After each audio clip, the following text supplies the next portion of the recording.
You're tuning in to the O&P Check-in, an SPS podcast.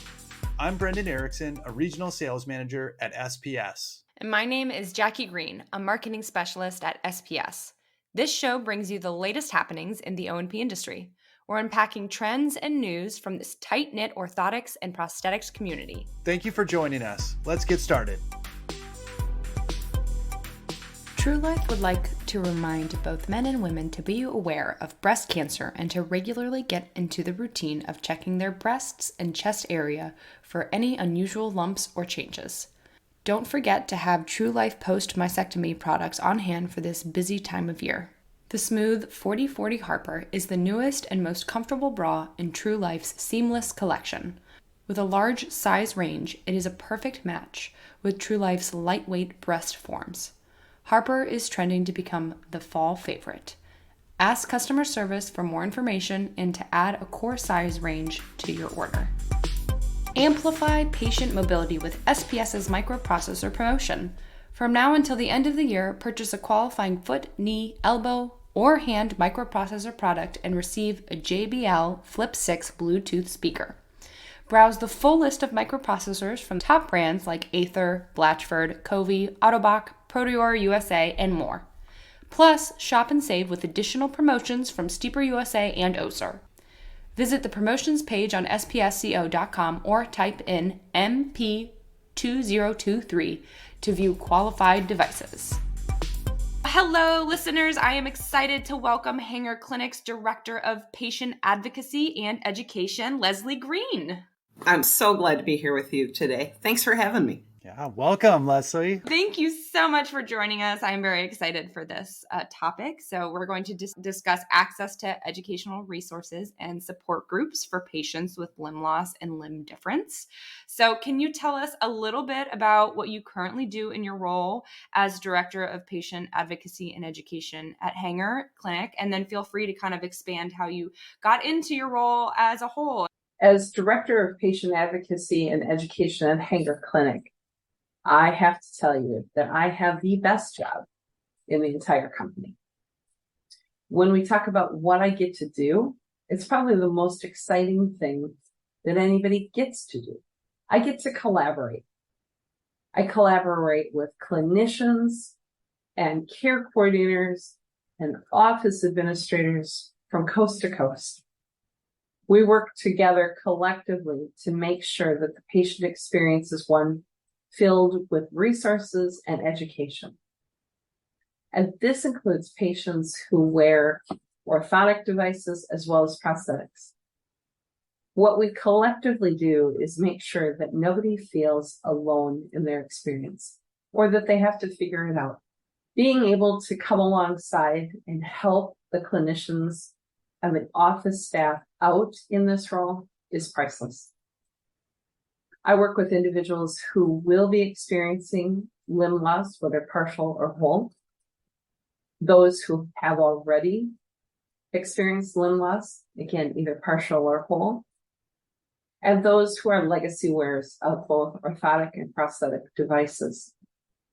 Our goal is to provide expert education.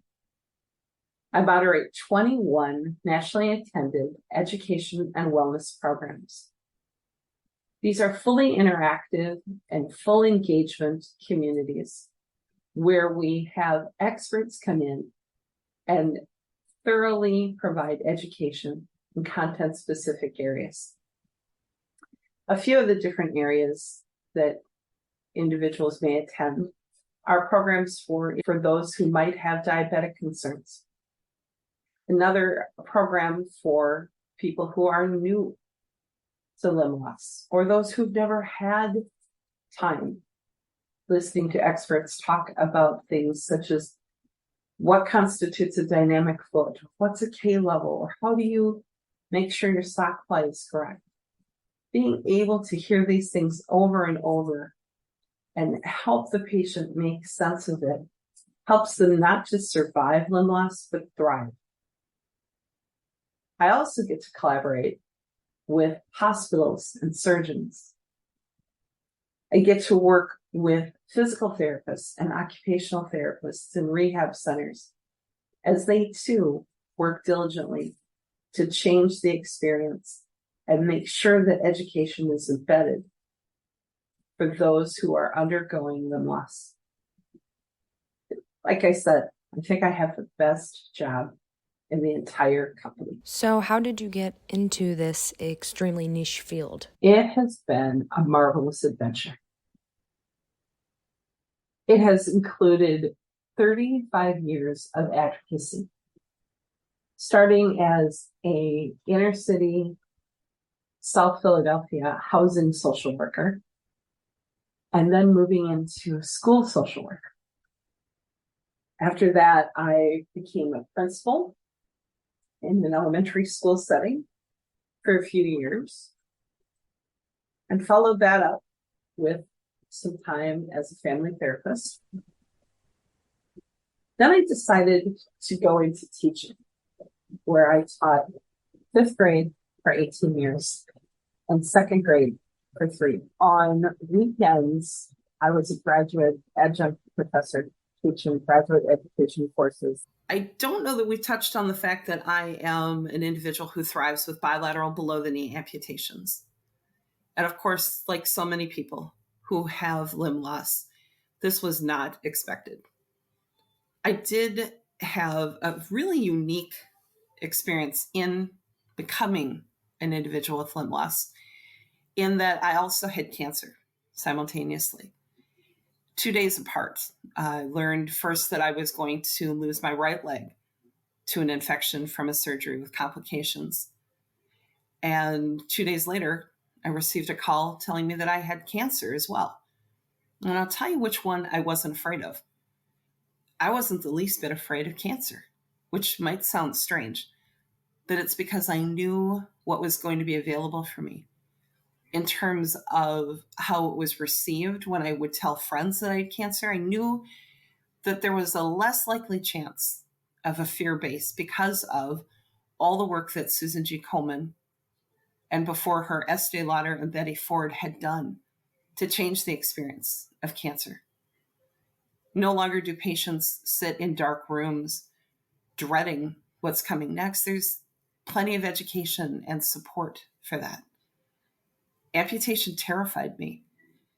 So I began talking to my prosthetic clinician about the possibility of consulting with individuals preoperatively, getting ahead of the game, so that while we couldn't get rid of the anxiety associated with amputation, what we could do was answer questions. And I began doing just that. I had local orthopedic and vascular groups that would send me patients. And I was still teaching, so I would make these phone calls at night and on weekends. And a year almost to the day after my right leg was lost, I lay dying with sepsis. And I succumbed to a second life-saving amputation. And while in the same University of Minnesota Rehab Center, I had the PMR doctor and his team of residents come to my hospital room and announce that they were glad I was back, but sorry I was there. But would I teach the residents about prosthetics and being an amputee? And I thought to myself, what is going on? Why is this the standard of care in this facility? And I realized the importance of really formalizing preoperative education and ongoing resources and support for those living with limb loss.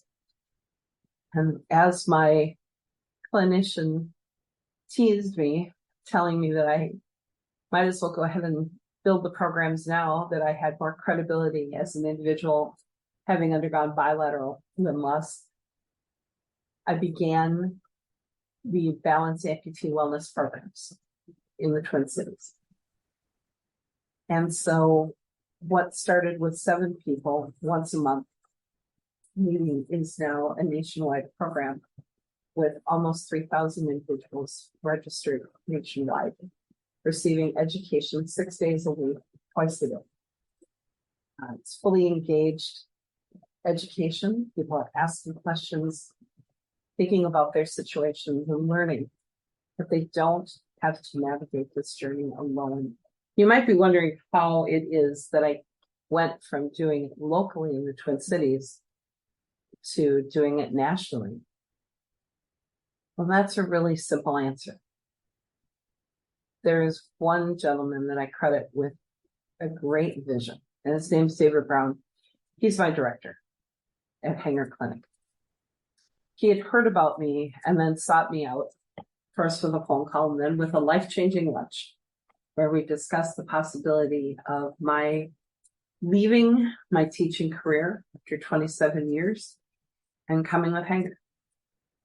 So at 50 years old, I took a leap that has led to probably the most meaningful work that I will ever get to do. Think about it. Think about the partnerships, the conversations, the collaboration that goes on behind the scenes to help reach out to somebody going through one of the most desperate times of their life with limb loss. What an honor it is to be able to journey alongside as a member of a great team who seek to help an individual not just survive limb loss, but thrive through it. I wouldn't do anything else. What a wonderful invitation and opportunity it's been. If I'm someone facing, say, a life-changing circumstance of needing to have an amputation, what are some of the things that I could or should be doing to prepare? And what education and resources would you say are going to be super critical to me, assuming I know nothing about the industry? I'm going to start off with prehab opportunities. If you have time prior to surgery to be able to get a referral to physical and occupational therapy can be critical. In these sessions, you're able to learn how to adapt, either using an arm or a leg. You'll be able to practice things like balance or using a non-dominant limb. If it's a lower extremity amputation, there may be time to have walker and crutch training, as well as general physical conditioning. Upper body strength is essential in both upper and lower level amputations, and taking advantage of physical therapy and occupational therapy preoperatively is going to help you ease anxiety and promote healing post-surgery, because you will have established as an understanding of what you're going to need to be able to do. Another area I think that is important to look at preoperatively is your insurance policy. Understanding ahead of time reimbursement and co-payments, knowing the difference between in and out of network providers, and what does that mean to you financially. Taking a look at what does your policy allow for when it comes to prosthesis, not waiting until you're at that healing stage, but knowing ahead of time. Again, for many people, eases anxiety levels. And being able to also know what is available for post-surgery rehab.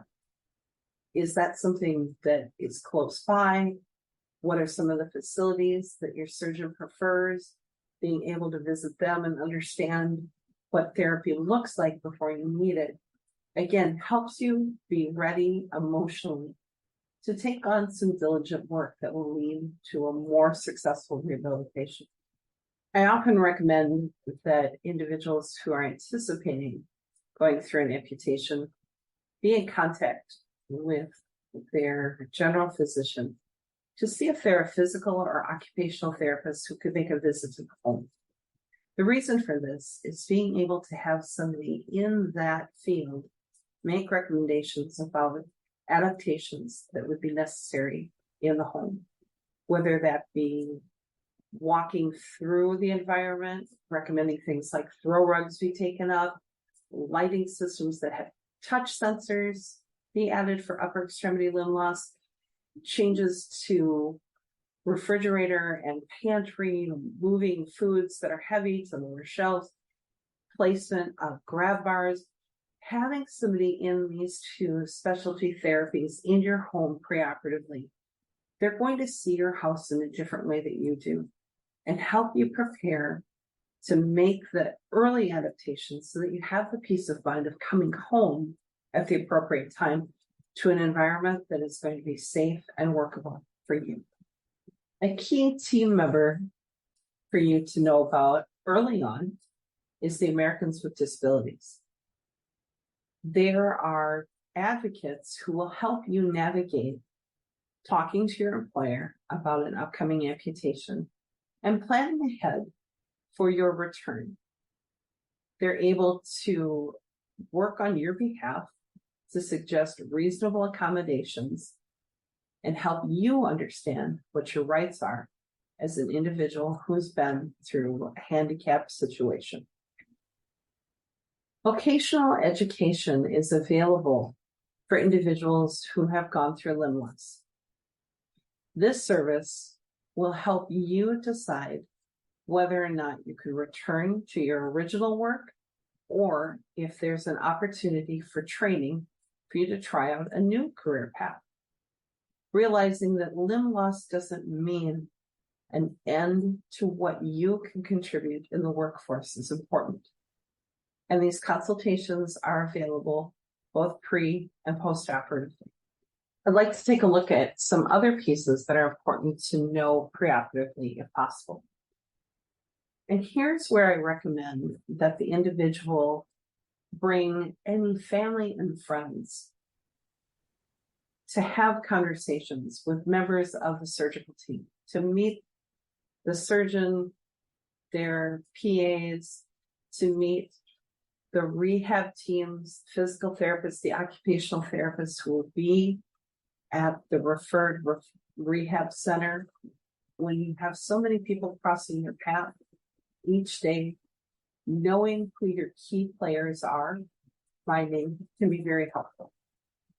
This meeting between the patient, family members, and friends and the surgical and rehab team helps people be able to ask questions and get answers. Again, the key here is reducing anxiety, promoting understanding, getting those tough questions out there and seeing that sometimes they're very simple answers will, again, reduce that anxiety. If it's helpful, if you've never been through surgery, to visit the hospital and ask for a tour, to see what the pre-surgical suite looks like, to hear from some of the nurses who prep people for surgery. Again, meeting all the people that you're going to interact with will help you feel more at ease on the day of the surgery. You may find that you have questions about what the amputation itself entails, how they handle the limb, what they do in terms of deciding how long to leave a limb, why that's important, how they manage critical features like how soon in-hospital PT will start, so that you're not in the moment with a lot of questions. This will help you understand and be able to set realistic expectations for yourself. Being able to meet with a prosthetist prior to surgery will help you understand what the post-surgical benchmarks are in your recovery. Having time to take a look at prosthetic devices is important, to understand different elements of the process, whether it's shrinkers, casting, K-levels, all of these are new terms. And if you can hear them ahead of time and engage with the person who's going to do your care, it will help you feel well prepared to take on the steps post-surgery. And finally, considering your emotional needs is essential. The loss of a limb is one of the most devastating events in a person's life, and recovering from this event is a process that every amputee goes through at a different pace and with different support systems. Depending on the individual, these systems might include their religious beliefs, family, friends, and health providers that we've talked about. They may also include peer mentors, those who've been through limb loss themselves, and different education and support groups, either virtual or in person. Many times these opportunities are available to be a part of PrEP. Learning about what is available and what might be achieved helps. But what you need to understand is that time is the best healer of all. Education resources, peer and support groups, and other network opportunities can help the new amputee and their family and friends move toward recovery. And I'm going to call out the family and friends because oftentimes they're left out of the education.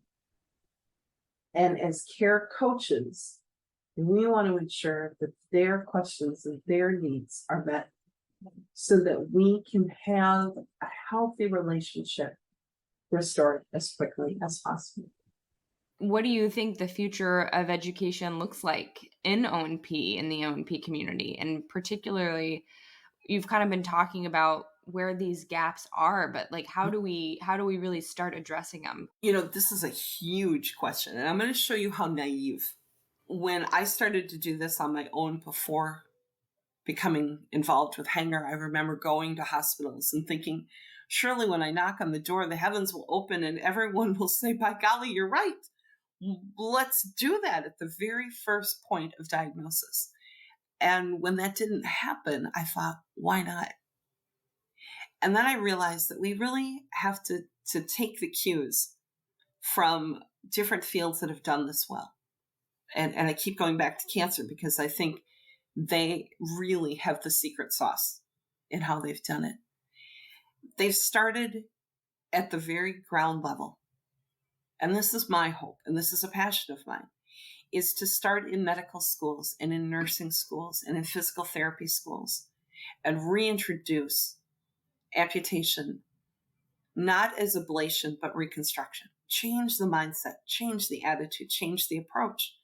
And I see this as going to be a much longer conversation. And thank heavens for all the people who I've met throughout Hanger and the community as a whole who are invested in this transformation, because it is going to start at that very, very ground level point, and it's going to build. Starting in the prosthetic colleges and saying, let's talk about what your patient's experience is.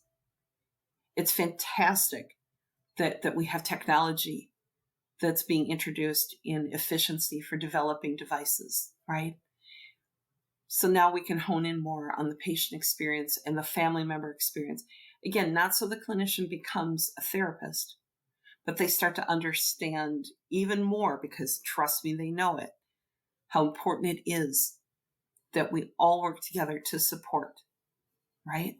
That we start building relationships with other fields that impact the lives of our patients. If we consider right now that, and I'm going to not be 100% accurate on the statistic, but 80% roughly of all amputations due to dysvascular and diabetic concerns, we need those partnerships with diabetic educators, with the American Diabetes Association. We need to start developing programs. And this is part of what I do with the programs that I moderate. I'm building those relationships together. Sepsis being the number 2 killer in the world to cancer. A strategic partnership that I have is with the Sepsis Alliance to educate what is sepsis. To take a look at, stroke and all of the gaps that impact a person who has had to have an amputation. How do we bring all of that to bear to reconstruct that life.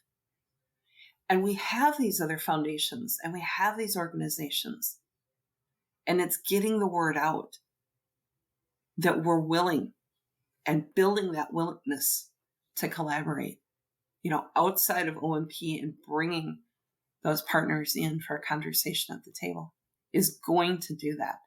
I believe that's what the secret sauce is that sits behind cancer. And it didn't happen in a day, a week, or a year. It happened over decades. So it is going to take time. It is going to take awareness and willingness. But I have to believe. I don't know if you have anything else to add, but we always leave time here at the end for you to kind of just wax poetic on anything that's on your mind, and I'll let you take it from here. I'm going to talk to you about the programs that I moderate that are nationwide, and they're balanced amputee wellness and education communities. And these are formed with my background of social work, education, and therapy. These are programs that do highlight those gaps. I have 21 virtual educational programs that meet 6 days a week, twice a day, a different community. And here's where I bring education to the forefront. We're not a traditional support group in that there is always a specific topic that's being discussed, or a speaker in that area who will come in and expertly share knowledge. Again, they range from the new amputee, where I'll bring on clinicians and orthotists to talk about devices and, really explain the process of being a new user.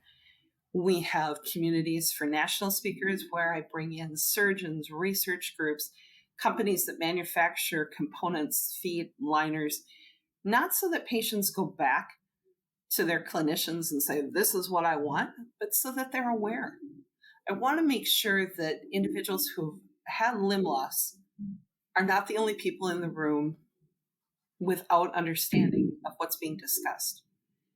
It's not our place to come in and dictate what our care is any more than it would be to go in, to a hip replacement and say, I want this kind of hip, but to be knowledgeable about how it works or why it might be useful. I think that educated users thrive, and individuals who rely on everybody else to know what is right or wrong in their situation coexist. And that doesn't usually end well.